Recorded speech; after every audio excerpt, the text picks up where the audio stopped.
ዳይሬክት ነው የጠየቀው እኮ ለምንድን ነው ሞከም ዳይሬክት እኮ ነው ሳላህ አለው እስራኤላውያኖች ቀን እንዴት ነው የሚቆጥሩት በእስራኤላውያኖች አንድ ቀን ስንት ቀን ነው ብሎ ጠየቀው አንድ ቀን ነው ብሎ መለሰለት አንቺ ሙጢ ዝም በይ እስቲ ነው እዚህ ተቀመጥነው እኮ ልንማር ነው አይደል እንዴ እዚህ ተቀመጥነው እኮ ልንማር ነው አንተ ነው የመለስከው በጌታ በኢየሱስ ስም አንቺ አትጣጭ ነው ብለህ ጽፈሃል ከላይ አንዴ ሚውት አድርጊ በውሸት ክርስቶስ አምላክ አይሆንም በቃ እንዴ ነፃ አውጣ እኔ ያለው አይደለ ምን የተናገርከውን እመን እሺ የተናገርከውን እመን አላልክም አንዴ ሚውት አድርጊ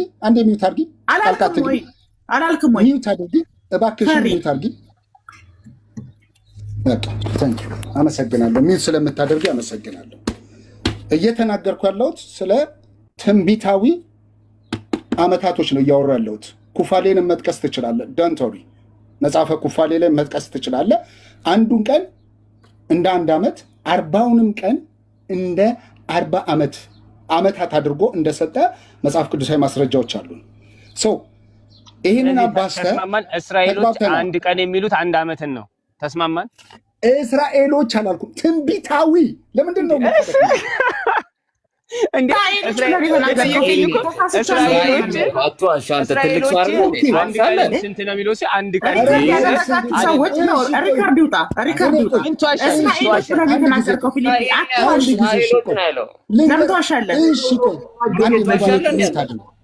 ቆይ ስንት ሰው ነው ግን የሚናገረው አሁን ይሄ ምን ውሸት ያስፈልገዋል ትንቢታዊ ስሌቱ ታዲያ እነማን ናቸው የሚያሰሉት እስራኤላውያን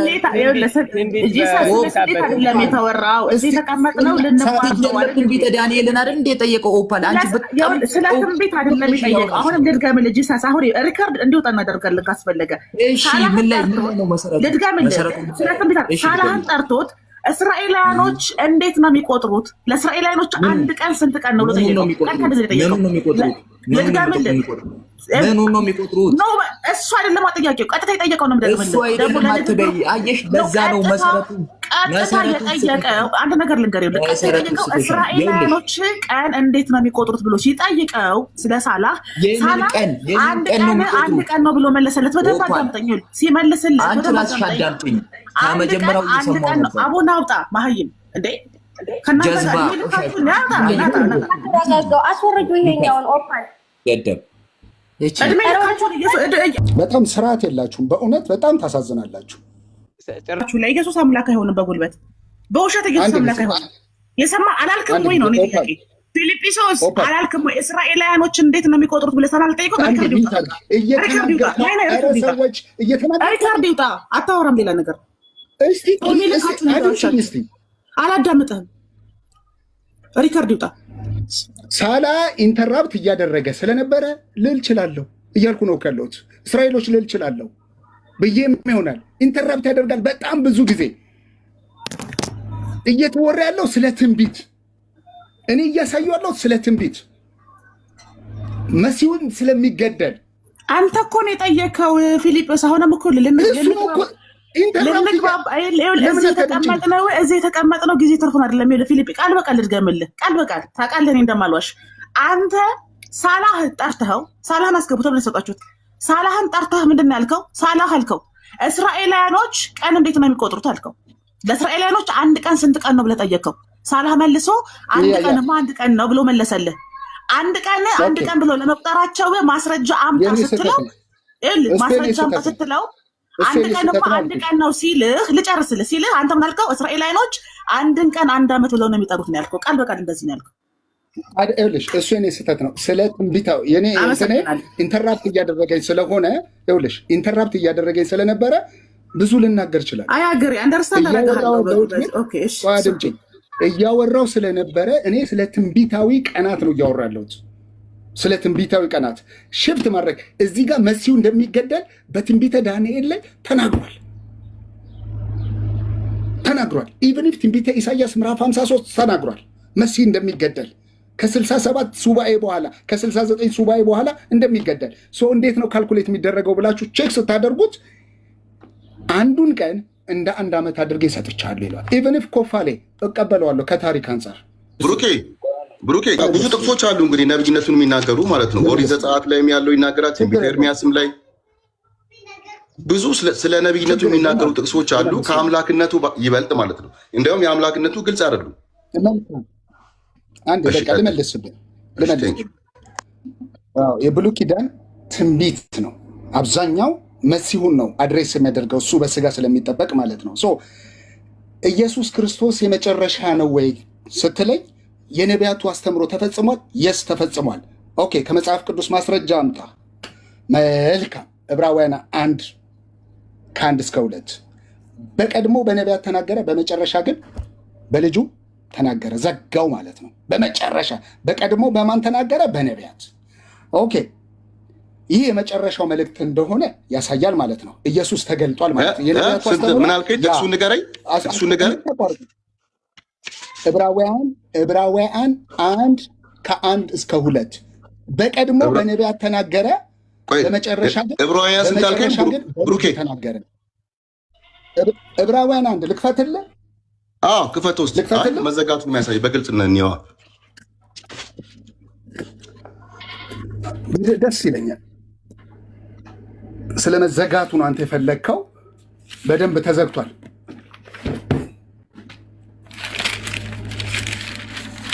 ከዛ በኋላ ሙስሊሞችን ጠይቃለሁ።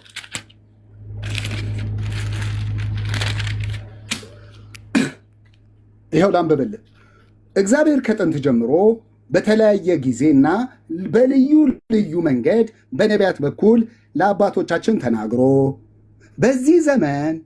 በዚህ መጨረሻ ዘመን ግን ሁሉን ወራሽ ባደረገው ዓለማትን በፈጠረበት በልጁ ለእኛ ተናገረን። ዓለማትን የፈጠረበት ማለት በልጁ ነው ማለት ነው። በዚህ ዘመን መጨረሻ ለእኛ ተናገረን። መጨረሻ ኢየሱስ። ብሩኬ እዚህ ጋር አሁን ዘጋው ብትለኝ ልሰማህ ነበር፣ ላቆመው ነበር ጥያቄውን። አሁን እዚህ ጋር የነቢያቶቹን እዚህ ጋር መኖራቸውን የሚናገረው ለምን መሰለህ? ስለ አምላክነቱ ነው። አይ ቲንክ የሚናገረው ከአምላክነቱ ጋር በተያያዘ ነው እንጂ ከነብይነቱ ጋር በተያያዘ ምንድነው? የመጨረሻ እንግዲህ አምላክ ሁለቴ አይመጣም። እንደ ክርስቲያን ሆነን ስለምናምን እንመን ቢባል እንደ ክርስቲያን ማለት ነው። እና ይሄ ነብያቶች ስለ አምላክነቱ ተናገሩ፣ ደን ከአምላክነቱ ጋር በተያያዘ ነው ይሄኛው። እነሱ የተናገሩት አምላክ መጣ ነገር ነው እንጂ ነብይነቱ መጨረሻ መሆኑን አይናገርም። እንደዛ አይደለም። ፕሊዝ ልንገርህ በደንብ ልግረጥ።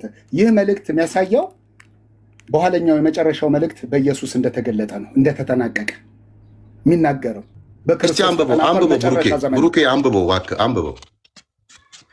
ልክ በቁርአን ያለው ልንገር ብሩኬ። በቁርአን ምን መሰለህ? ነቢዩ መሐመድ መደምደሚያ መሆኑ በግልጽ ተቀምጧል። ገና ሌላ ክፍል ሰጥሃለሁ፣ የተጠናቀቀበትን ገና ሰጥሃለሁ። ይሄ ጅማሬ ነው። ከነብይነቱ ጋር ነው የምትመልስልኝ፣ ስለ አምላክነቱ አይደለም ያልኩት። ኢንተራፕት አታድርገኝ በምንም በለኝ። ኢየሱስ ከአገልግሎት አንጻር ነብይ ነው፣ ከአገልግሎት አንጻር ሊቀ ካህን ነው፣ ሁሉ በሁሉ ነው ኢየሱስ። ማስረጃ አቀርባለሁ። ዶንቶሪ ደግሞም የእግዚአብሔር ልጅም ነው። የማርያም ልጅ ብቻ አይደለም፣ የእግዚአብሔር ልጅም ነው። ይህንን አለማመን ሲኦል ያስገባል። ልቀጥል። እግዚአብሔር እኔ እሱን እኮ አልካድኩም እኮ። እኔ እግዚአብሔር አይደለም አላልኩም እኮ ብሩኬ። ከነብይነቱ ጋር በተያያዘ የመጨረሻ ነብይ ነው ወይስ ነብይ ይቀጥላል? ኢየሱስ ክርስቶስ እየነገርኩ ነው። በቃ ተዘጋ በሱ እያለ ነው እኮ መጽሐፉ። የብሉይ ኪዳን መጽሐፍት በሱ ተዘጋ። የነቢያቱ አስተምሮ ተዘጋ። በቃ ፋይል እነሱ ታዲያ ትንቢት ላይ ነብይ ከወንድሞቻችሁ መካከል የሚነሳ ነው የሚለው። የሚነሳ ነው ከወንድሞቻችሁ መካከል የሚነሳ ከናዝሬት የመጣ እንጂ ከሰማይ አብ የላከው አይደለም። ደግሞ የላከው እግዚአብሔር ነው። ኢቭን የሚያስነሳው እግዚአብሔር ነው፣ አብ አይደለም። አብ እግዚአብሔር ነው። አይኖ ጥያቄ አንድ ጊዜ አብዱል ፈተና የጠየቀኝ ጥያቄ አሁን ስለመጨረሻው ነው አይደለ? ሌሎች ጥቅሶችንም ልሂድና ላሳየህና ጥያቄ ካለ ራይስ ታደርጋለህ። ኢንተራፕት ካደረከኝ በጣም ያደክማል። አሁን እዚህ ጋር የነቢያቱ አስተምሮ የነቢያቱ መንገድ ተዘጋ። በቃ በክርስቶስ በመጨረሻው ዘመን ይለናል። ልቀጥል። ሌላ ማስረጃም ላውጣለህ።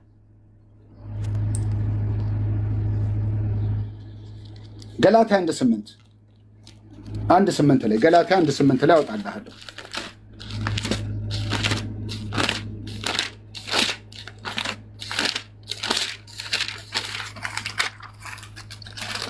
አብዱ ሰላም አለይኩም ወራህመቱላሂ ወበረካቱ።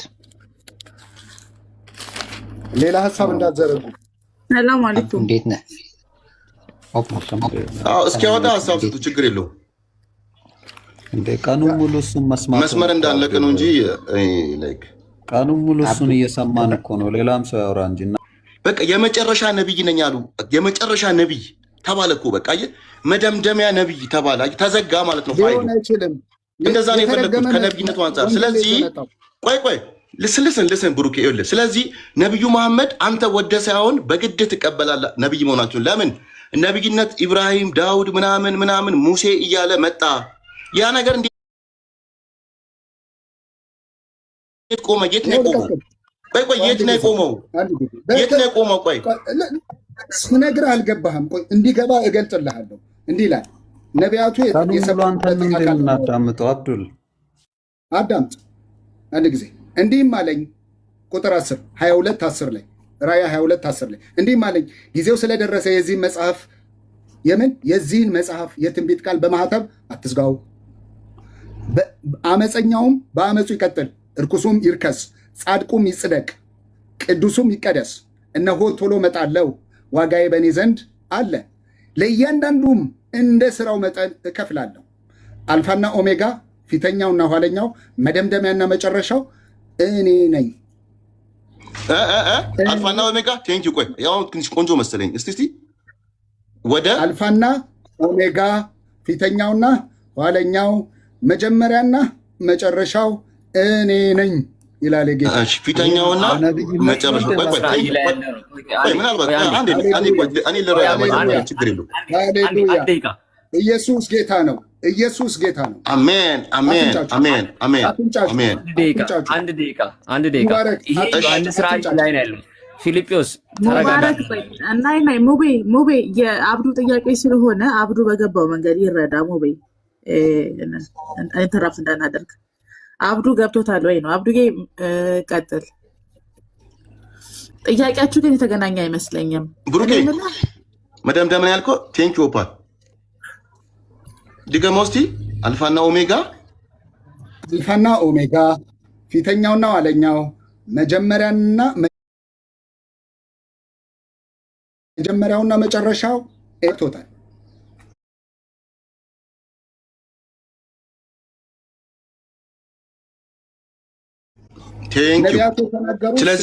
ስለዚህ ቆይ ብሩኬ ቆንጆ ነው ይሄ። ግን ይሄ ከነብዩና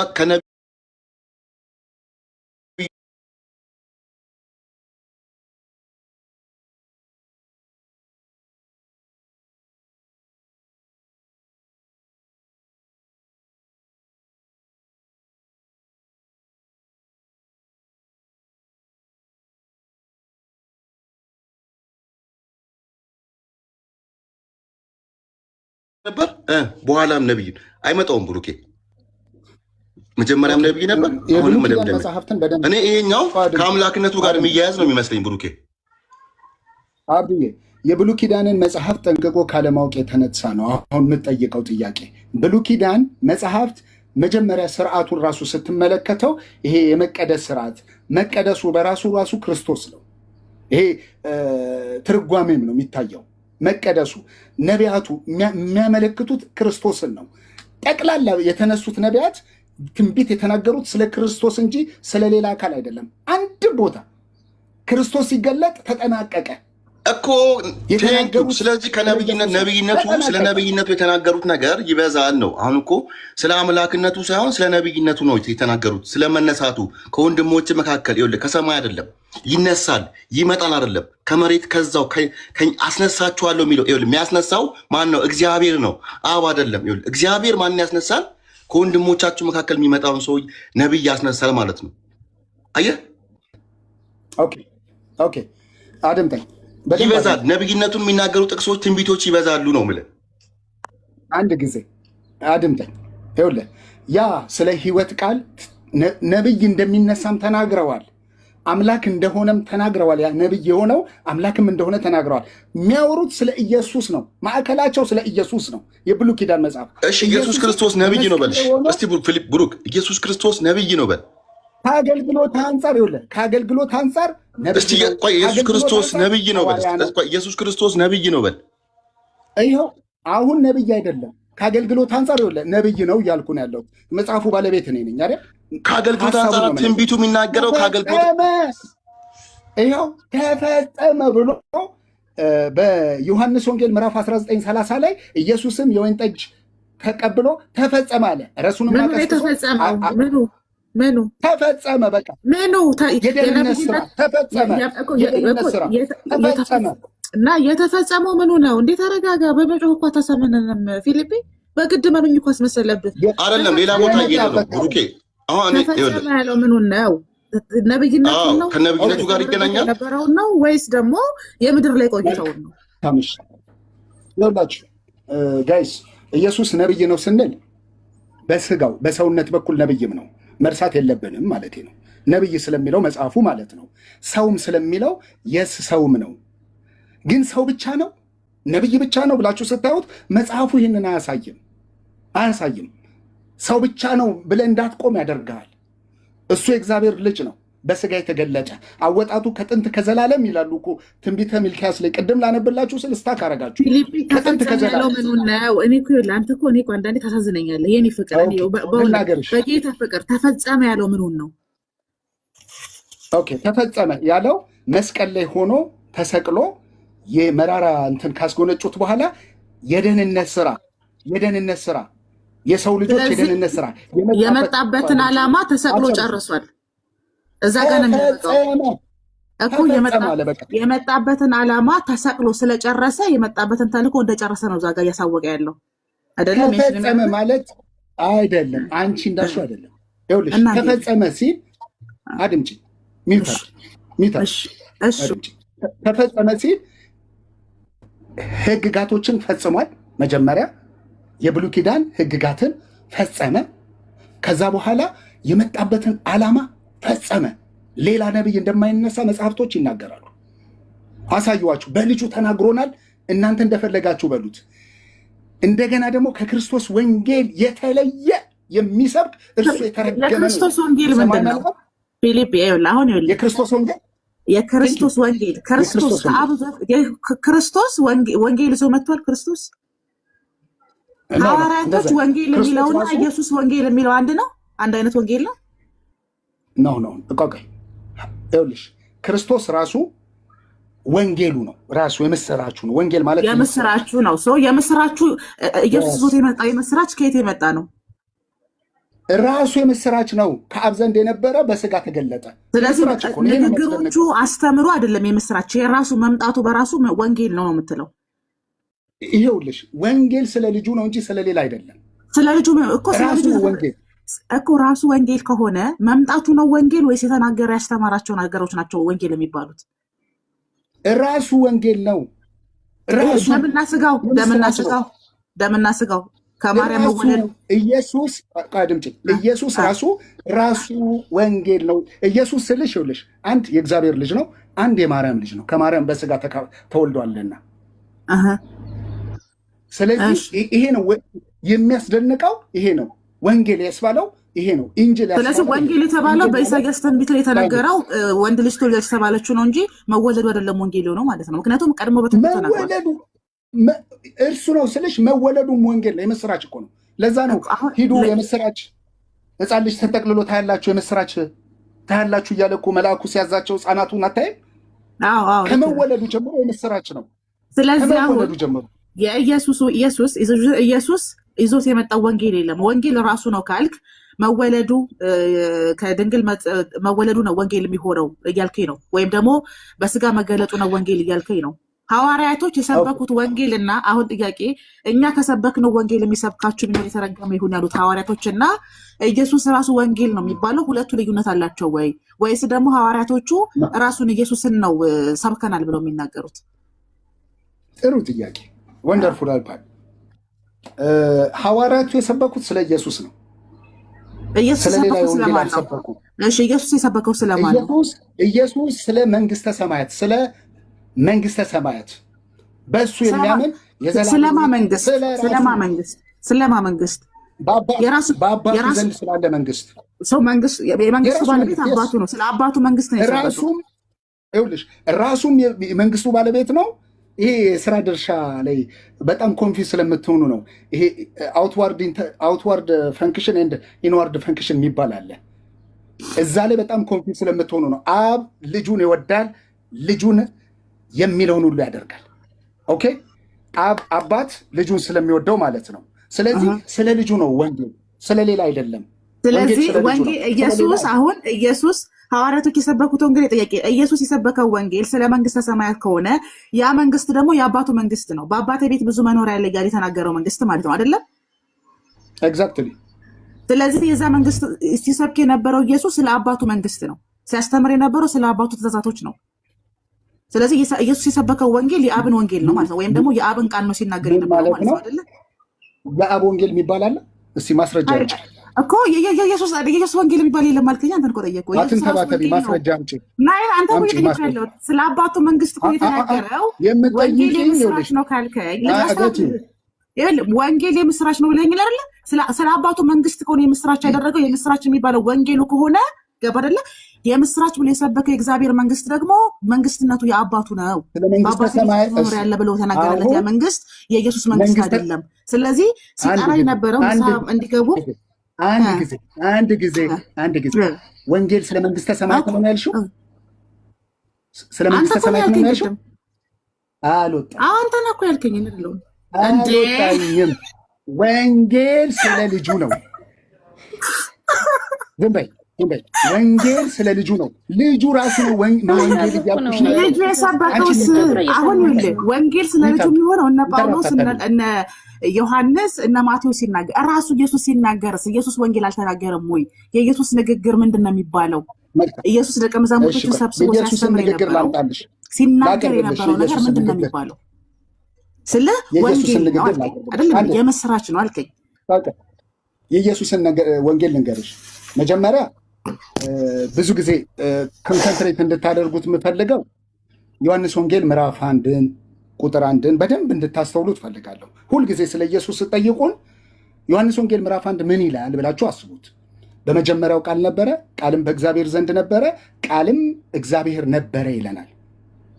ከእግዚአብሔር ዘንድ ነበረ፣ ይህ ቃል ራሱ እግዚአብሔር ነበረ።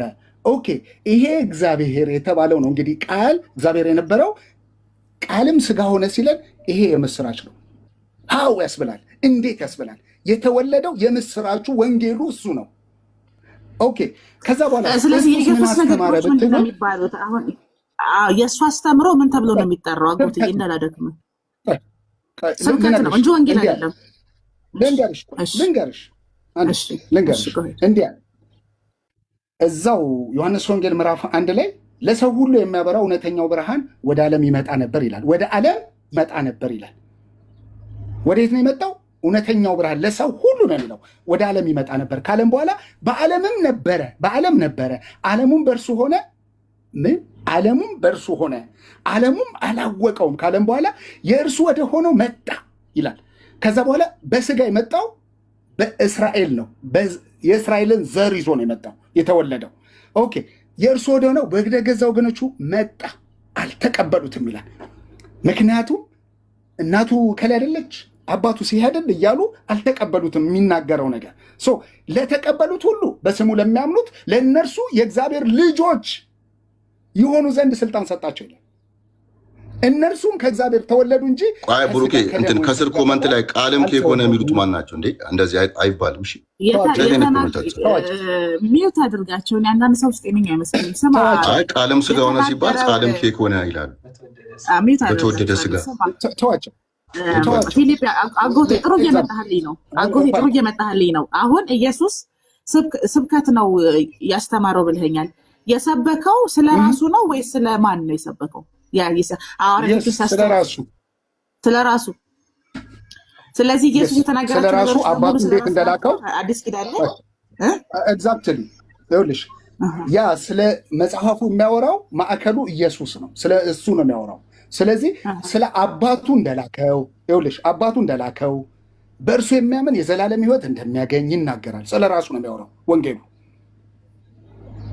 ስለዚህ አሁን ያንን ንግግሩን ወንጌል ነው ብለን የምንጠራው ወይስ ስብከት ነው ብለን የምንጠራው? ኦፓል ወደ ከነብይነቱ ጋር አያይዘሽ ብጠይቁ ይሻላል። ላይክ ሌላ ቦታ እየገባ ነው። አንዴ አትበትን ሐሳብ አንድ ሐሳብ አትበትን። ይኸውልሽ እንዲህ ነው የሚለው። አንድ ጊዜ ላንብብልሽ ክፍሉን ማለት ነው። ወንጌል ብለን እንጠራዋለን የምስራቹን ስለያዘ ማለት ነው። እንዲህ ነው የሚለው ቁጥር 13 ላይ እንዲህ ይላል። ዮሐንስ ወንጌል ምዕራፍ 3 ቁጥር 13 ላይ ከሰማይ ከወረደ በቀር ወደ ሰማይ የወጣ ማንም የለም፣ እርሱም በሰማይ የሚኖረው የሰው ልጅ ነው አለ። ማን ነው እሱ? የሰው ልጅ ኢየሱስ ነው። አየሽው? እርሱም በሰማይ የሚኖረው ከሰማይ ከወረደ በቀር ወደ ሰማይ የሚወጣ የለም ካለ በኋላ የሚኖረው በሰማይ ደግሞ ማን ነው አለ? እኔ ነኝ የምኖረው እያለ ነው ያለው። ኦኬ እንቀጥል። ሙሴ በምድረ በዳ እባብን እንደሰቀለ እንዲሁ በእርሱ የሚያምን ሁሉ የዘላለም ሕይወት እንዲኖራቸው እንጂ እንዳይጠፋ የሰው ልጅ ይሰቀል ዘንድ ይገባዋል አለ። ሙሴ በምድረ በዳ ይኸውልሽ፣ ዘጸአት ላይ ገብተሽ ስታይ ሙሴ በምድረ በዳ የናሐስ እባብ ሰቅሏል። ለምን? እስራኤል ዘሥጋ ማለት ነው። እስራኤል ዘሥጋ በምድረ በዳው ላይ ሲጓዙ ጊንጥ እባብ ሲነክሳቸው ቀና ብለው ከመሳቅሎ እሱ አይደለም ፖይንታችን። ፖይንት እሱ አይደለም። አንተ ምን አንተ ሰማይና ምድር የፈጠረ አምላክ አንተ ጊንጥና እርግብ ወፍ ስለሰራ እንጂ ፖይንት እሱ አይደለም። ፊሊፒ ኢየሱስ ተፈጸመ። ወደ ዋና ፖይንት ኢየሱስ አይደለም። ሆልዳ ኢንተራፕት ፓርክ አይደለም። ስለ ራቃ ስለሄድክ ነው። ኢየሱስ ተፈጸመ ብሎ ፈጽሞታል። ሀሳቡ አስፈላጊ አይደለም። ይሄ የብሉይ ኪዳን ሀሳብ አስፈላጊ አይደለም። እኛ ጥያቄያችን ኢየሱስ በአዲስ ኪዳን ወንጌል ሰብኳል ስለ አዎ ብለኸኛል። ሐዋርያቶች የሰበኩት ወንጌልም አለ አዎ ብለሃል። ኢየሱስ ተፈጸመ ብሎ ዘግቷል ብለሃል። እኛም ተቀብለናል። ኢየሱስ ግን ተፈጸመ ብሎ የተናገረው የመጣበትን የተላከበትን ነገር ስለጨረሰ ነው ወይ? የነብይነቱን ጉዞ ስለጨረሰ ነው ወይስ ደግሞ የአምላክነቱ ጊዜ ስላበቃ ነው ተፈጸመ ያለው ነው ጥያቄያችን። ቴንክ ዩ ተባረክ። ኦኬ መልካም። እሺ አሁን ወንጌሉን የሰበከው ኢየሱስ ስለራሱ ነው። ስለራሱ መንግስት፣ ስለ አባቱ መንግስት ነው እያወራ ያለው። ኦኬ ይሄን ሲያወራ ብዙ የተናገራቸው እንደው ከ7 በላይ እኔዎች አሉ። እነዛን ሲናገር በጣም የጮሁበት ራስን አምላክ ስለማድረግ አንተ ሰው ሆነ ሳለ ራስን ከእግዚአብሔር ጋር ማስተካከል ብለው ብለው ድንጋይ አንስተው ሊወግሩት ነበረ። ኦኬ የተገለጠው ኢየሱስን ስትመለከችው ነብይ ተብሏል፣ ሐዋርያ ተብሏል። ሐዋርያ ማለት የተላከ ማለት ነው። ከየት? ከአብ ዘንድ። እንደገና ደግሞ ምን ይላል? እናንተ አባቴ የምትሉት እኔ አውቀዋለሁ፣ እኔ ከአባቴ ዘንድ ወጥቼ መጥቻለሁ ይላል። ከአባቱ ዘንድ ወጥቶ በቃልነት የነበረ ከአብ ዘንድ እንደወጣ እየነገረን ነው። ስለዚህ ስላልተቀበሉት ያ ነው ወንጌል የሚባለው። ከዛ በኋላስ ይሄኛው በጥቅሉ ማለት ነው ኢየሱስ ነብይ ነው፣ ኢየሱስ ሐዋርያ ነው፣ ኢየሱስ አምላክ ነው፣ ኢየሱስ ሰውም ነው፣ ኢየሱስ የድንግል ማርያም ልጅ ነው፣ ንጉስ ነው። አሁን እነኝን ሁሉ ጥቅል ፓኬጅ የያዘ ኢየሱስ በመስቀል ላይ ሲሰቀል ተፈጸመ፣ ተዘጋ አለ። ሁሉ ተፈጸመ። አሁን የሰው ልጅ እንዴት ነው ታዲያ? ወዴት ነው ብሩኬ? አንተ አንድ ባሪ እንትን በሁለት ባሪ ነው እንደምታምነው? በሁለት ባሪ ነው የምታምነው? አንድ ጊዜ ወደ ሁለት ባሪ እንመጣለን። ወደ ሁለት ባሪ ወደ አንድ ባሪ እንመጣለን። ከዛ በኋላስ ይሄ ኢየሱስ በመስቀል ላይ ሲሰቀል ነፍሱን አሳልፎ ሰጠ ነው የሚለው። ነፍሱን ራሱን የሰጠው ማንም አልወሰደበት። ነፍሱን አሳልፎ ሰጠ። ከዛ በኋላ አንዴ ኦፓን ከዛ በኋላ ተፈጸመ ሲል ይኸውልሽ ተፈጸመ ሲል የነቢያቱ አስተምሮ ተዘጋ። ያ የሰማነውን ቃል ማናምኗል ያለው ነቢያቱ። በእርሱ ቁስል እኛ ተፈወስን፣ እንዳንተ ያለ ነብይ አስነሳለሁ ያለው ያ ተፈጸመ፣ ተዘጋ እያለ ነው ያለው። ስለዚህ ሰዎች አሁን ሊድኑ የሚችሉት እንዴት ነው? ይሄንን ኢየሱስ ክርስቶስን አምነው ሲቀበሉ፣ እሱ የሕያው የእግዚአብሔር ልጅ እንደሆነ አምነው ሲቀበሉ የዘላለም ሕይወት ያገኛሉ። እንዲህ ብሎ ጠየቀ እሱ ኢየሱስ ሐዋርያቱን ምን ብሎ ጠየቀ? እናንተ የሰው ልጅ ማን ትሉታላችሁ? የሰው ልጅ ሲል ከማርያም መወለዱን እየተናገረ ነው። የሰው ልጅን ማን ትሉታላችሁ ሲላቸው አንተ የሕያው የእግዚአብሔር ልጅ ነህ ሲለው አንተ ስጋና ደም አልገለጠልህም፣ ይሄ የእግዚአብሔር መንፈስ እንደገለጠለት ነገረው። ምን ማለት ነው? የእግዚአብሔር ልጅ አይደለም ብሎ የሚያምን የተረገመ ነው። ከላይ ከሰማይ ኢቭን አንድ ሰው ተነስቶ የእግዚአብሔር ልጅ በስጋ አልመጣም የእግዚአብሔር ልጅ አትበል ቢል መልአክ መጥቶ ከሰማይ የእግዚአብሔር ልጅ በስጋ እንደመጣ የማይታመን እሱ የተረገመ ነው። የተረገመ ነው። የተለየ ወንጌል ነው። ለዛ ነው እስልምናን አጥብቄ መከራከረው። አሁን እና እስልምና ላይ ከመድረስ በፊት አሁን ተፈጸመ ያለበት ቦታ ላይ ከስረዳን እኮ እኛም እኮ ወደ አንተ ረግመህንማ አይደለም ጳውሎስ ረግሞ ቆይማ አይደለም ጳውሎስ ረግሞ እንደዛ ፍጥረት በሙቅ ውሃ ብታጠፋ ንቅንቅ የለም። በነገር ላይ ቀላል እየረገምከን ነው። ወደ ነጥባችን ስንመለስ እየረገምኩሽ አይደለም። ይኸውልሽ ኢየሱስ ራሱ ብዙ ቦታ ላይ ጠይቋል። ኢየሱስ ወንጌልን የማይቀበል አሁን የረገመን እኮ ጳውሎስ ነው፣ ኢየሱስ አይደለም። ታውቃለህ? ኢየሱስ የኔን ሕግ የማይቀበል የተረገመ ነው ተናግሯል እንዴ? ጳውሎስ ነው። ጳውሎስ እኮ ሐዋርያ ነው። ይኸውልሽ ጳውሎስ እኮ ኢየሱስ አልረገመንም። ስለዚህ ኢየሱስ ወንጌሉን በሚያስተምርበት ጊዜ አልረገመንም። ጳውሎስ ለምንድን ነው የሚረግመን? አድምጪኝ።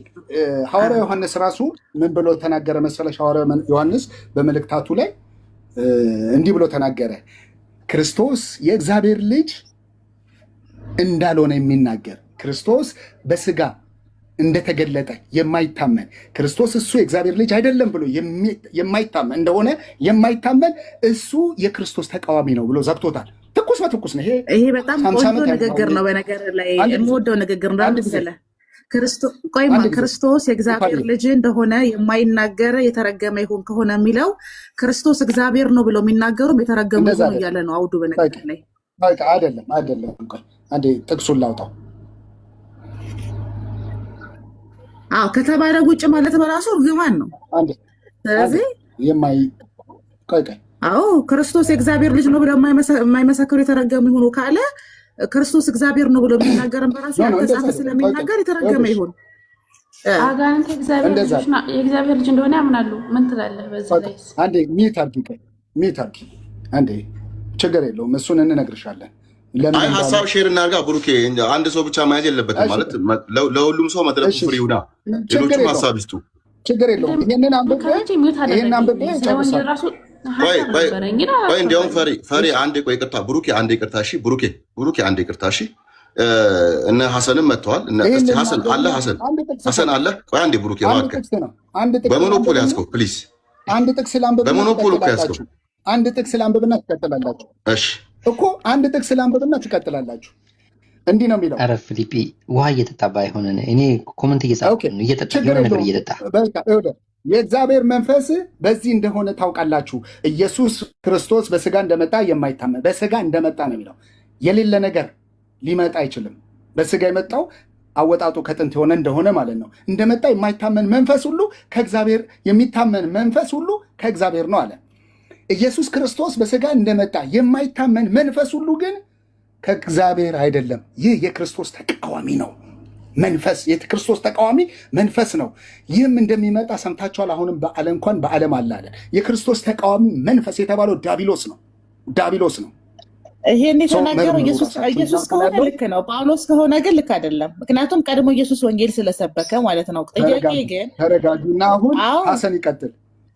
ጥያቄ ኢየሱስ ክርስቶስን የእግዚአብሔር ልጅ ብለው አልመለስክልኝም። ኢየሱስ ክርስቶስን የእግዚአብሔር ልጅ ብለው የማይጠሩ የተረገሙ ይሁኑ ካለ ኢየሱስ ክርስቶስን እግዚአብሔር ነው ብለው የሚጠሩ ራሱ የተረገሙ ይሁኑ እያለ ነው አውዱ። በነገር ላይ ይህንን ያዝልኝ። ጨርሻለሁ። አመሰግናለሁ። እንደዛ አይደለም። አሁን አንቺ እንደፈለግሽ እንድትፈጪ ኖ ኢንተራፕት እንዳታረግ። ኦፓል አሁን የዘረጋችው መርዝ ነው፣ ስህተት ነው።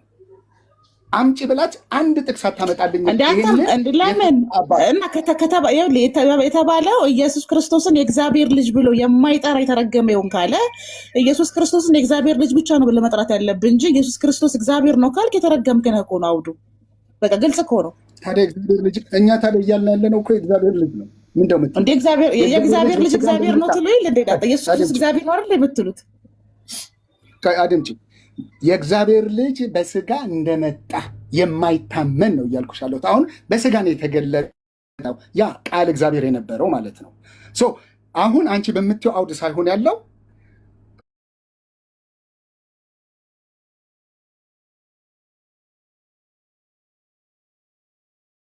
አድርጉ። ቼክ ዩርሰልፍ። ይሄ ትኩስ በትኩስ የምስራቹ ዜናው የተጻፈ ነው።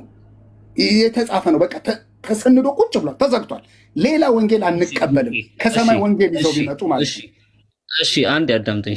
አንዴ የኔን ጥያቄ ቅድም አልመለስክልኝም። በመጽሐፍ ቅዱስ በብሉይ ኪዳንና በአዲስ ኪዳን ስንት አይነት ትንቢት ነው ያለው?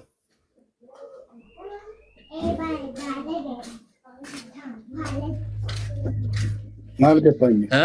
በብሉይ ኪዳን በመጽሐፍ ቅዱስ በብሉይ ኪዳንና በአዲስ ኪዳን ስንት አይነት ትንቢት ነው ያለው? ምን ማለት ነው ብሉይ ኪዳን ማለት?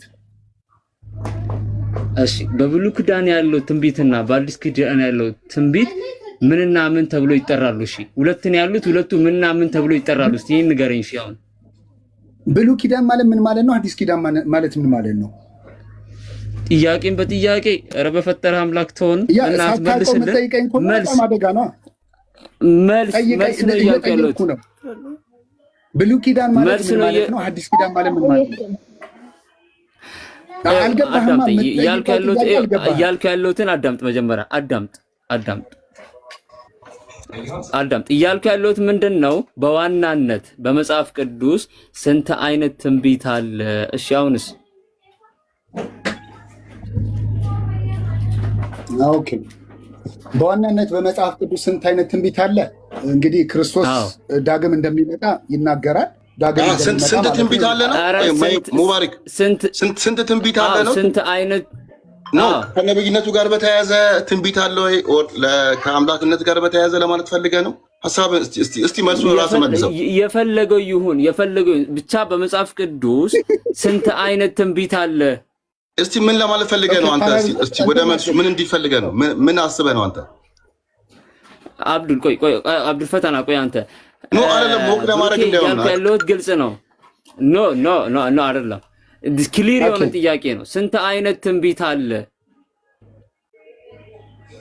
መልካም። እሺ ብሉይ ኪዳን ላይ ስናየው አሁን እንዲህ ነው ብዬ አላስቀምጥልህም። ጥያቄህን በደንብ ክሊር ስላላደረግከው ማለት ነው። መልስ የለህም። አላስቀምጥልህም ሳይሆን መልስ የለህም። አንድ ጊዜ መልስ የለህም ወይ አለ ወይም የለም? መልስ የለህም። መልስ የለህም አለ ወይም የለም በለኝ። አለ ወይም የለም በለኝ። ጥያቄን ክሊር አድርጎሽ። ጥያቄ ምን እንደሆነ አልገባኝም። ክሊር አድርገው። እሺ ላድርግልህ። በቃ ችግር የለውም። እሺ እኔ በብሉይ ኪዳን በዋናነት ሁለት አይነት ትንቢቶችን እናገኛለን። የመጀመሪያው ምንድን ነው? ፎርቴሊንግ የሚባል የመጪውን ጊዜ የሚናገር ነው። በደንብ እየሰማኝ፣ ፎርቴሊንግ ነው የሚባለው። የመጀመሪያው ወይም ወደፊት የሚተነብይ ማለት ነው። ሁለተኛው ደግሞ ፎርዝ ቴሊንግ፣ ይሄም የእግዚአብሔር ቃል ማወጅ፣ መምከርና ማስተማር ይባላል። እሺ ትምህርትን እኔ አስተምራለሁ። መጽሐፍ ቅዱስን ከፈለግ ዝም ብላ አትንጣጣ። እሺ አይ በቃ ሙባሪክ አም ሶሪ። ማነው እኔ ያወራው? ማነው የሚያወራው? ምንም አያውቅም። በቃ መጽሐፉ ይሄ ማነው ሲያወራ የነበረው? ራእይ መጽሐፍ ብሩኪያው ማን ነበር ሲያወራ የነበረው? አይ ሙባሪክ እንደዚህ አይነት እንትን ይሄ እኔ አውቃለሁ አትንጣጣ፣ እንደዚህ አይነት ወርዶችን አትጠቀም ፕሊዝ። ብሩኬ የቻለውን እንዲነግረን ነው እንጂ ደሰን ብሩኬ የቻለውን እንዲነግረን ነው እንጂ የሚያውቀውን እንዲነግረን ነው እንጂ ቅቤ ነበር እንዴ ሲቀባን የነበረው? አብዱ ፈተና ተረጋግተህ አንተ የምታውቀውን ነገር እስቲ አስተምር። አንተ ጋር እውቀት ካለ ንገረን እንጂ ሰዎች ሲሳደብ ይሄን ጥያቄ ለማያውቁት ጥያቄ ነው ሲንጣጣ የነበረው። ተመልከት እንግዲህ ጥያቄን አቀርብ ነው። እሱ ሲሳደብ የት ነበርክ አብዱል ፈተና? እሱ ያን ሁላ ቅቤ ሲቀባን የት ነበርክ? ለምንድን ነው ቶ ያላልከው? ለምንድን ነው አንተን ፐርሰናል ስድብ ላይ ፐርሰናል አታክ አድርጓል። አንተን ተሳድቧል። ብሩኬ የዚህ ቤት ህግ ያውቀዋል አይደለም? አይ ሰዎች ነፃ ሆነው ሀሳባቸውን ሼር እንዲያደርጉ ነው የምፈልገው። አዳምጠኝ። መልስ ሲያጡ መልስ የለንም ከማለት ይልቅ አንተንም ሽፋን እያደረጉ እንትን እያሉ ነው። ችግር የለውም ሙባሪክ። ይኸውልህ አሁን ምን መሰለህ ብሩኬ፣ ውስጡ ባዶ ከሆነ ውስጡ ባዶ ቢሆንም ባዶ ከሆነ ራሱ ባዶነቱ እንዲታይ መፍቀድ አለብህ እንጂ ማፈን የለብህም። ባዶም ከሆነ ማለት እና ሰዎች ያላቸውን ነገር ለኛ ሼር እንዲያደርጉልን አላውቅም ማለት እኔ አሁን የማላውቀውን ነገር አላውቅም ብዬ ነው መልሰው። እኔ ዳይሬክት የሆነ ጥያቄ እሱ ተናገረ። አንተ ደግሞ አሁን ብታስረዳን የብሩኬን ያለማወቅ እንረዳለን። ይኸውልህ አንተ የሆነ እውነቱን የምታውቀውን ነገር በደንብ ከነገርከን፣ ወር ደግሞ ቅድም ብሩኬ ያቀረባቸው ሀሳቦች ልክ እንዳልሆኑ ከነገርከን ሁሉም ሰው ይረዳል። እዚህ ጋር ህፃን የለም። ብሩኬ ልክ እንዳልሆነ ማንም ሰው ያውቃል፣ ይረዳል። ችግር የለውም። አንተ በማፈን አታውቅም በማለት ሳይሆን እስቲ ንገረን፣ ብሩክ የተናገረው ልክ አይደለም ብለን እስቲ ንገረን፣ አስረዳን። አሁን ማስረዳት አይደለም አሁን ያልኩትን አሁን የተናገርኩትንም ደግሜ እጠይቃለሁ። ስንት አይነት ትንቢት አለ? ይሄው አንስቶ ይመልስ። አሁንም ደግሜ እጠይቃለሁ። አሁን የተናገርኩትን ስንት አይነት ትንቢት አለ? ምንም ጥያቄ ትክክል አይደለም። በመጽሐፍ ቅዱስ ላይ ስንት አይነት ትንቢት አለ ተብሎ አይጠየቅም። እኔ በማስረጃ ነው የማወራው። እኔ በማስረጃ ነው የማወራው። ስለዚህ እያልኩ ያለሁት እስቲ ቆይ አድምጠኝ። ጥያቄውን መልስ አድምጠኝ አትበል። ጥያቄው መልስ አለ። ለጥያቄው መልስ አለ። ራእይ ላይ ያነበብከው ይኸውልህ አባቴ መልስ አለ ወይ? መልስ አለ። ኧረ እባክህ እሺ፣ መልስ አለ። እሺ ላውራ። ስንት አይነት ትንቢት አለ? ቀጥል አንዴ ሙባሪክ፣ ስንት አይነት ትንቢት አለ? እስቲ ንገረን። ስንት አይነት ትንቢት ነው ያለው? እሺ ልናገር አንዴ። ራእይ ዮሐንስ ላይ እኔ ስለ ራእይ አልጠየኩም። ስንት አይነት ትንቢት አለ ነው ያልኩት። እባክህ ኧረ እባክህ ስንት አይነት ትንቢት አለ? እኔ ስለ ራእይ አልጠየኩም። ምን አይነት ሰው ነው? በቃ አንዴ ሚዩት አድርግ። እሺ ልናገር። እኔ ሰው ነኝ፣ ፈጣሪ ፈጠረኝ ሰው ነኝ እና የፈለኩ አይነት ሰው ልሁን። በቃ አንዴ ስንት አይነት እንድናገር እኮ ስንት አይነት ነው ያለው? እኔ ራእይ አላልኩም፣ በመጽሐፍ ቅዱስ ነው ያልኩት። ስለ ራእይ አላወራሁም። ስለ ራእይ አላወራሁም። እባክህን አትደናበር፣ መልስ መልስ። ስንት አይነት ትንቢት ነው ያለው? አሁንም ደግሞ እጠይቃለሁ። ስንት አይነት ትንቢት ነው ያለው? በቃ አልመልስም። መልስ የለህም። you have no answer። የለህም መልስ የለህም። የለህም መልስ የለህም። የለህም መልስ የለህም። መልስ የለም። እሺ መልስ የለህም። አሁን እኔ የተናገርኩትን ቅድም የተናገርኩትን ደግመህ ተናገር። የለህም መልስ የለም። ዝም ብለህ አትንጣጣ። ምን አይነት ሰው ነው የማወራው? አትንጣጣ። አብዱል ፈተና ሚውት ላደርገው ነው። መልስ የለም። ቆይ ብሩኬ ሙባሪክ ይመልስልናል። ከዛ በፊት ግን አንተ የምታውቀው ነገር አለ። ብሩኬ ኖርማል እኮ ነው። ይኸውልህ እንደዚህ ተብሎ አይነገርም። እኔ እንደዚህ ብዬ መመለስ አልችልም። እስከዛሬ አላነበብኩትም፣ ሰምቼውም አላውቅም። ምንም ኖርማል እኮ ነው። ይሄ ሃይማኖት ነው። የሆነ ፊዚክስ አይደለም። ኤግዛክትሊ የትልቅ ሰው መልስ ይሄ ነው። የትልቅ ሰው መልስ ፊዚክስ አይደለም። የተማረ ሰው መልስ ይሄ ነው። የተማረ ሰው እንደዚህ ነው የሚመልሰው። እሺ ቆይ አንዴ፣ ስንት አይነት ትንቢት አለ ተብሎ አይጠየቅም። በርካታ አይነት ትንቢቶች ስላሉ ማለት ነው። ግን ራእይ ላይ ከመጣ ይጠየቃል። እየመለስኩልህ ነው። ራእይ ላይ ከመጣ እየሆነ ያለው ወደፊት የሚሆነው ብሎ በሶስት አይነት መንገድ ያስቀምጠዋል። ያለፈው እየሆነ ያለው ሶስት አይነት ትንቢት ነው ያለው። ይሄ ትንቢት አይደለም። አረ ያ ጀማዓ ሶስት አይነት ትንቢት ነው ያለው እያለ ነው እንዴ? ሶስት ነው ያለው። ሶስት አረከው። ይሄ ትንቢት አረ ጆሮን ከፍታ ድምጠኝ። ይሄ ትንቢት አይደለም እያልኩ ነው ያለሁት። ራእይ ላይ የሚያሳየው ያለፈውን ነገር እየሆነ ያለውን ወደፊት የሚሆነውን ይናገራል። ራእይ ዮሐንስ ኦኬ። ራእይ ዮሐንስ እኔ ስለ ራእይ አልጠየኩም። በመጽሐፍ ቅዱስ ነው ያልኩት። በመጽሐፍ ቅዱስ አሁን ደግሜ ጥያቄውን ክሊር አድርግልህ። በመጽሐፍ ቅዱስ ያለፈና ወደፊት የሚሆን ሁለት አይነት ነው የሚኖር። ኦኬ ሁለት አይነት ምን አይነት ነው? ኦኬ መልስ። ምንና ምንድን ነው? የተፈጸመና ወደፊት የሚሆን ምንና ምን ይባላሉ? ይኸው እየነገርኩ ነው። የተፈጸመና ወደፊት የሚሆን ምንና ምን ይባላሉ? ሁለቱ ምንና ምን ይባላሉ?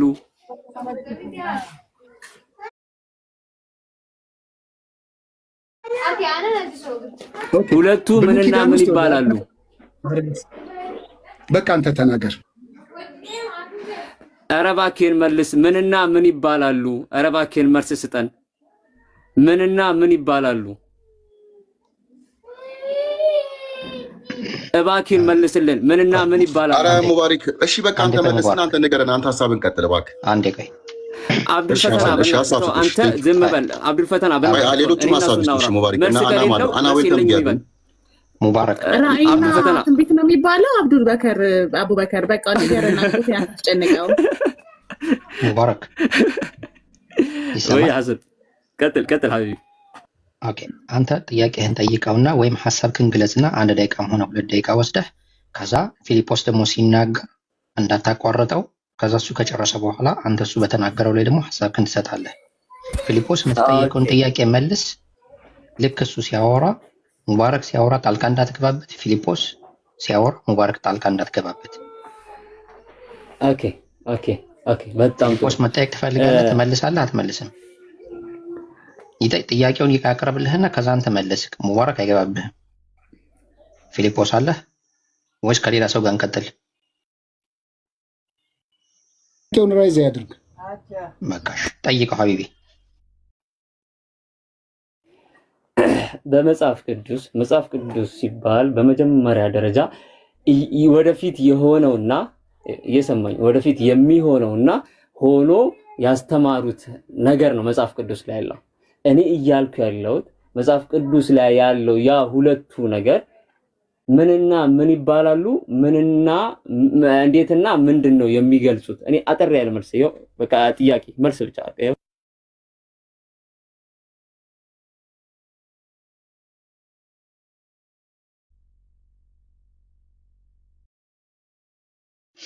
ተቋርጣችሁ ነው? እስቲ እንዲሰማ ይቅርታ፣ ግን ታብታብ ብታደርጉ ደስ ይለኛል። ጥሩ ነበር እንዲሰማ። እኔ ጥያቄን ጨርሻለሁ። መልስ ነው አብዱ። አሁን መልስ ጥያቄ ጨርሻለሁ። ፊልጶስ አሁን መልስ። ሙባረክ አይገባብህም። 1 ደቂቃ ወስደህ መልስ።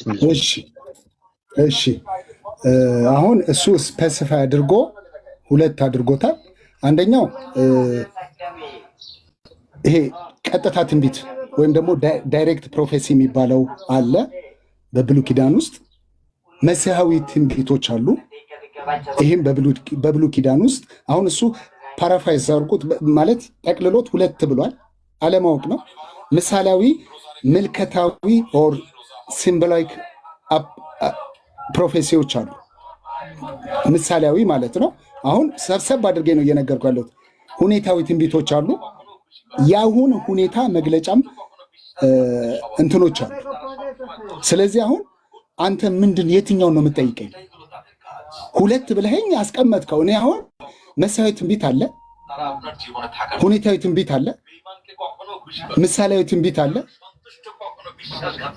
እንደገና ይሄ ዳይሬክት ፕሮፌሲ የሚባሉ ቀጥታዊ ትንቢቶች አሉ። ቀጥታ አንተ የትኛው ላይ ነው እያልኩ ያለሁት? ይሄ ነው መጽሐፉ የሚያስረዳው። ሙት አድርግ ተናገርክ አይደል? እኔ ዝም አልኩ። ሙት አድርግ። ኦኬ፣ በጣም ጥሩ። እኔ እያልኩት ያለሁት ጀማዓ በመጽሐፍ ቅዱስ ክሊር አድርጌ መልሱን ሰጥቼዋለሁ። 2 አይነት ትንቢት ነው ያለው። እነዛ 2ቱ ምን ይባላሉ? እንዴትና በምንድን ነው የሚፈጸሙት ብዬን እየጠየቅኩ ያለሁት። አሁን ደግሜ ጠይቃለሁ። መልስ ስጠን እባክህን፣ መልስ ስጠን እባክህን፣ መልስ ስጠን። 2 ብዬ ስፔሲፊክ አድርጌ መልሼልሃለሁ። ምንና ምን ይባላሉ? እንዴትና በምንድን ነው የሚፈጸሙት? እባክህን ይሄንን ንገረን። እባክህን ፊልጶስ ይሄን ንገረኝ። ያው አሁን ሙት አድርግልሃለሁ። ቀጥል።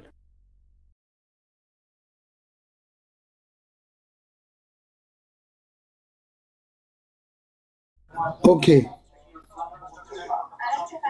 ዳይሬክት እና ምሳሌያዊ ነው የፈለግከው?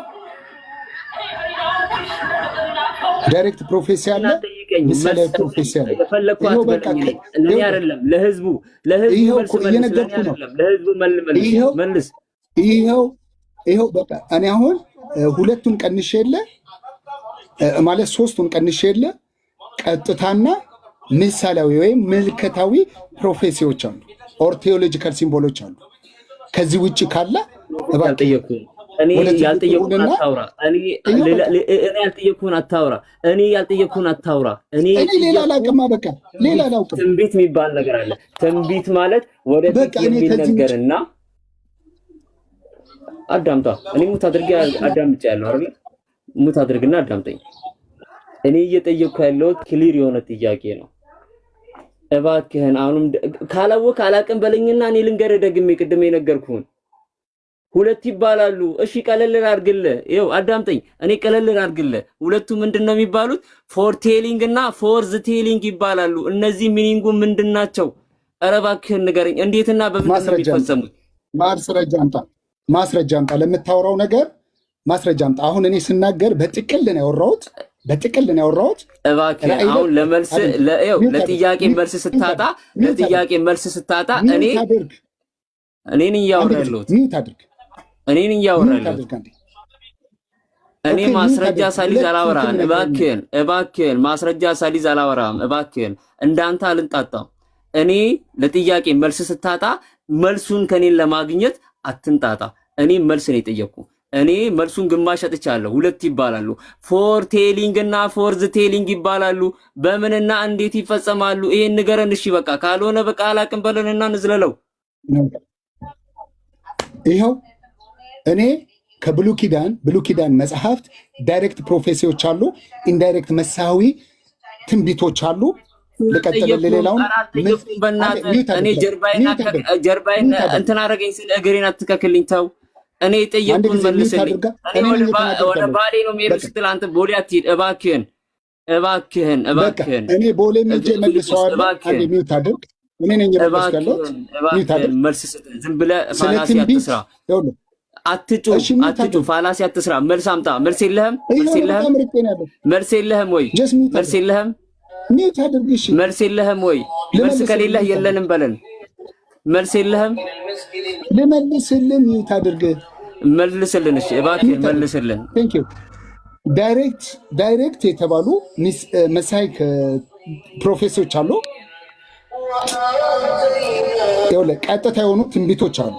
አንደኛው መሳዊ ትንቢት አለ። ይሄ ፊውቸር ብሉይ ኪዳን ላይ ቆመ ወደፊት የሚፈጸም። አሁንም እየተንሸራተትክ ነው። የበላህን አላክልህም። እኔ ግማሽ መልስ ሰጥቻለሁ። መጽሐፍ ሙባረክ በቃ ሰነሽ ይኸው ዝም አልኩኝ። በቃ ሀቢቢ እሺ በቃ ማለት ወይ ሌላ ሰው እናስገባ። ሞዴሬተር ያላችሁ ሰዎች ካላችሁ ሌላ ሰው እናስገባ። ፊሊጶስ ቢበቃ ስለ ዛሬ ማለቅ አለበት ሁሉም ነገር። ፊሊጶስ ያወራውን ይናገርና እኔ በቃኝ። እሱ ያወራውን ይክፈትና ማስረጃ ይክፈትና እኔ በቃኝ። እኔ ማስረጃ ከፍታለሁ። ነገር አንዴ ማስረጃ መልሱን ለታዳሚያን ተሰለው ተሳደብ መሳደብ እኮ መገለጫቸው ነው። ሙባረክ ተው፣ ለኔ ተው በቃ። ፊሊጶስ ይኸውልህ መሳደቡን ማንጓጠጡን ትተህ ማስተማር ያለብህን ነገር ብታስተምር መልካም ነው። አይ ይበቃናል፣ ለዛሬ ይበቃናል ካልክ በቃ ተው። እስኪ ሌላ ሰው ይግባ። ገባክ? ሁሉ ነገር በአንድ ቀን ማለቅ የለበትም። አንድ ጊዜ ለጠየቀው ጥያቄ በብሉይ ኪዳን ውስጥ ቀጥታ የሆነ ትንቢት አለ። እነሱም 7:14 ኢሳይያስ 7:14 ድንግል ትጸንሳለች፣ ሚክያስ 5:2 መሲሁ በቤተልሔም እንደሚወለድ ይናገራል። ይሄ ቀጥታ እዛ ዘመን ላይ ሆነ ፊውቸር ቴንስ ነው። ይሄ ለወደፊት የሚፈጸም ማለት ነው። መሳዊ ትንቢት ደግሞ ሌላም አለ። ስለ መሲሁ የሚነገር ትንቢት ኢሳይያስ 53:5 ላይ ስለ ኃጢአታችን ተቀጠቀጠ ወር ደግሞ ተገረፈ ተሰቃየ የሚለው ነው። ጀስት ደቂቃ ምሳሌያዊ ደግሞ ካልከኝ ትንቢተ ዳንኤል 7:13-14 ላለውን ራእይ 13ንም መመልከት ትችላለህ። እንድታነበው ስለምፈልግ ነው። አሁን ሰዓት ስለሌለኝ ነው። ከዛ ሁኔታዊ ትንቢት ዮናስ 3:4 ላይ ማየት ትችላለህ። ዮናስ ላይ ሁኔታዊ ትንቢት ዮናስ በአሳ ነባሪ ውስጥ 3 ቀን እንዳደረ እንዲሁ ክርስቶስ በምድር ሆድ ውስጥ 3 ቀን እንደሚያደር የሚያሳይ ማለት ነው። እንዲህ አይነት ትንቢቶች አሉ። አሁን አንተ የምትፈልገው ግን ዳይሬክት ይሄ ወደፊት የሚነግረን ምናምን እያልክ ብዙ ባታወራው ትንቢት ካልከኝ እናመሰግናለን። አንድ ጊዜ ትንቢት ካልከኝ ወደፊት የሚሆን የሚተነበይ ማለት ነው። ትንቢት በራሱ ለወደፊት የሚሆን ማለት ነው። በቃ እናመሰግናለን። ለዛሬው ይብቃ። ሙባረክ በሰማኸው ነገር ላይ ፊሊጶስ አንድ ሚዩት አድርግ። በቃ ሙባረክ አሁን ከሱ በሰማኸው ነገር ላይ የምትጨምረው ወይም የምታወራው ነገር ካለ አውራና ሌላ ሰው እናስገባለን። ቀጥል ሙባረክ። ኦኬ አሁን የጠየኩት ጥያቄ ምንድነው? እኔ ያው መልሱን ህዝቡም እንዲያውቀው ስለፈለኩም እሱም እንዲማር ስለምፈልግ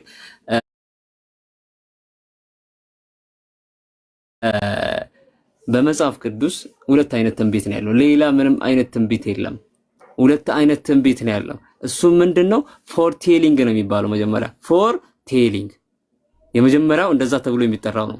እሱም ስለመጪው ጊዜ አስቀድሞ መናገር ወይም ክስተቶችን መተንበይ ማለት ነው። አባ ካላወቅ እናስተምራለን። አንደኛው ይሄ ነው። ሁለተኛው ደግሞ ምንድነው የሚባለው? ፎርዝ ቴሊንግ ነው የሚባለው። ሁለተኛው ደግሞ ገባ? የእግዚአብሔር ቃል ማወጅ የመጀመሪያ የሁለተኛው የእግዚአብሔርን ቃል ማወጅ መምከር እና ማስተማር ማለት ነው። እሺ በመጽሐፍ ቅዱስ ያለው ሁለቱ አስተምሮት ወይም ሁለቱ ትንቢቶች እነዚህ ናቸው። አመሰግናለሁ። በቃ እናመሰግናለን። ሁለታችሁም ጥሩ ውይይት አድርጋችኋል። እዚህ ሰው አለ፣ የሚሰማ አለ፣ የሚታዘብ ሰው አለ። የሚማር ይማራል ማለት ነው። ሌላ ክርስቲያን ካለ አብዱ፣ ሌላ ክርስቲያን ካለ አስገባና በቤቱ ርዕስ ይወራ አይሻልም? ኦፓል ጥሩ ሀሳብ ነው። የቤቱ ማረፍ ከፈለገ ምን ጠይቀው ፊሊፒዬ አጎቴ በቃ ረፍት አይደለም እስልምና ላይ ይሄ ሁሉ ጠይቄማ አይሆንም። ነገ ትጠይቃለህ እንዴ? ሙሉ መድረኩን ያስክብን እየተባልክ እኮ ነው። የሐሰን ተራ ነው። ነገ የሚባል ቀን አለ። የነገ ሰው ይበልህ። ነገ ትመጣለህ። አብሽር። ቁርአናችሁን እንድጠይቃችሁ አትፈልጉ?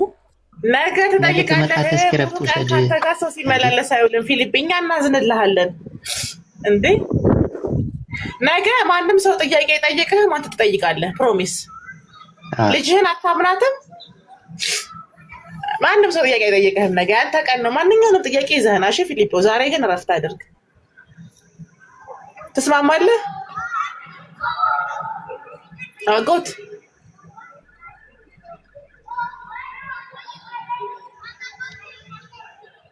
ሜንሽን አታርገኝ አንተ ተንኮለኛ ሰው ብዬ ደግሞ ስልጣን ያላቸው ሌላ ሰው አስገቡ። አብዱ ቅቤ ቀባኝ ብለው እኮ እምቢ አለው። ኦፓል ምን ይሻላል? ዛብሎን አትጩ ቅቤ ትኩስ ቅቤ ቀባኝ ራሴ ደርቋል ብለው እምቢ አለ። የለም ዞረበት ጥሎን ጠፋ።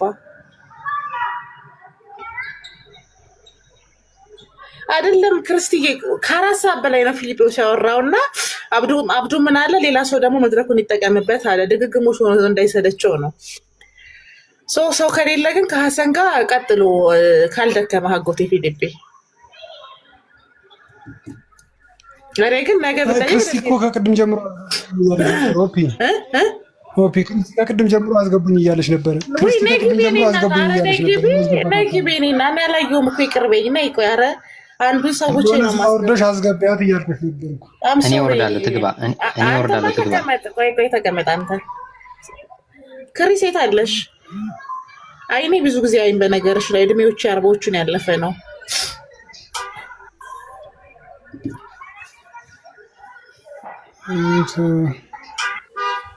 እኔ ልጠይቃት በቤቱ ርዕስ ቅድም በተነሳው ሀሳብ ላይ ጀስት አንዴ ገብቼ ለመናገር ፈልጌ ነበር። ብሩኬ በደንብ አድርጎ ተናግሯልና ችግር የለውም። እታችሁኝ እሰማችኋለሁ። ግን ብሩኬ ይጠይቃችሁ እስልምና ላይ ያለኝ አይደብረንም። እኛ እታች ያለን ሰዎች እያዳመጥን ነው በትዕግስትና እግዚአብሔር ይመስገን። ሐሰን እንዴት ነህ? ሰላም ነኝ። በቤቱ ርዕስ እጠይቅሽ። ኧረ ተወኝ እስኪ ዛሬ ትንሽ ዞር ብሎብኛል። ሐሰን ዛሬ ጠዋት ቤቷን ከፍታ ብዙ ጫና ነው የደረሰባት። ብሩኬን አውሩት እሺ። ታች ሰማለሁ። ብሩኬን አውሩት እሺ። እሺ አጎቴ ፊሊፕ በቃ ይጠይቅ። እንቅልፍ አይወስደውም ካልሆነ አጎት የእውነት እኮ በቃ እንደ አጎት አይነት ክርስቲያን እኮ የለም። የሚለው የሚናደደው ደግሞ የክርስቶስ ተቃዋሚ ናችሁ ብሎኛል ያስባል። እና እኔ እረዳዋለሁ። የምር የእንትኑ ድዴቱ ደግሞ እየረገጠ የሚሰብከን ነገር ነው እንጂ የቤተሰብ ናት። የአጎቴ ረገጣ እንኳን በመንግስት ይረሳታል። አይ ፊሊፒ አዋዋልክን ብታሳምር እኮ ጥሩ ሰባኪ ነበርክ ፊሊጶስ። ሐሰን እንዴት ነህ? ጥያቄ ልቀጥል? ቀጥል አጎቴ። አይመለከትም። ጥያቄ ቀጥላለሁ። በማስረጃ ገልጣ ታስተምራለህ። መስማት ፈልጋለሁ።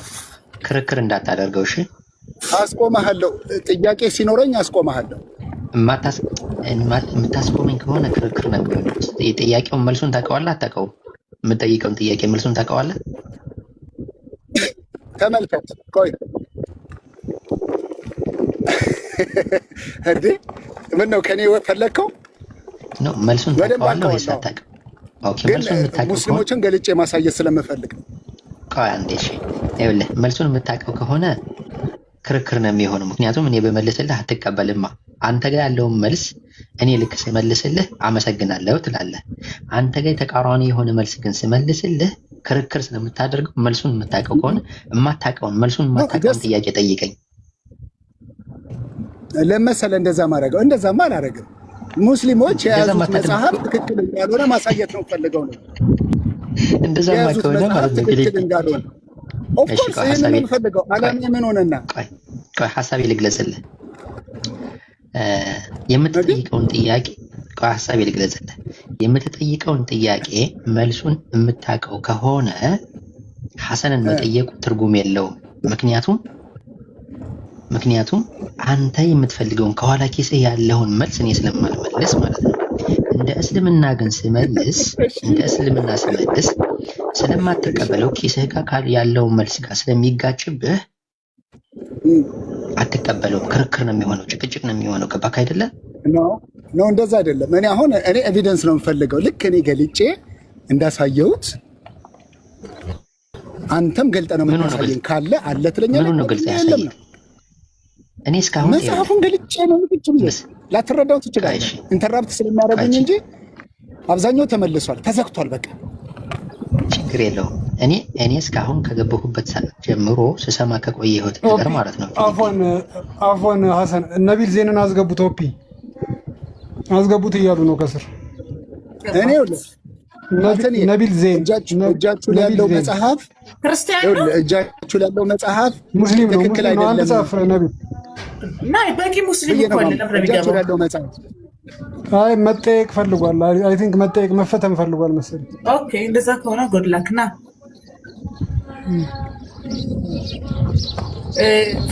አትታየኝም ብሮ ሐሰን በቃ እንትን ብለሃል። ጥያቄውን ማታውቀውን ጠይቀኝ እያልከን ያለው በቃ እሺ መልካም።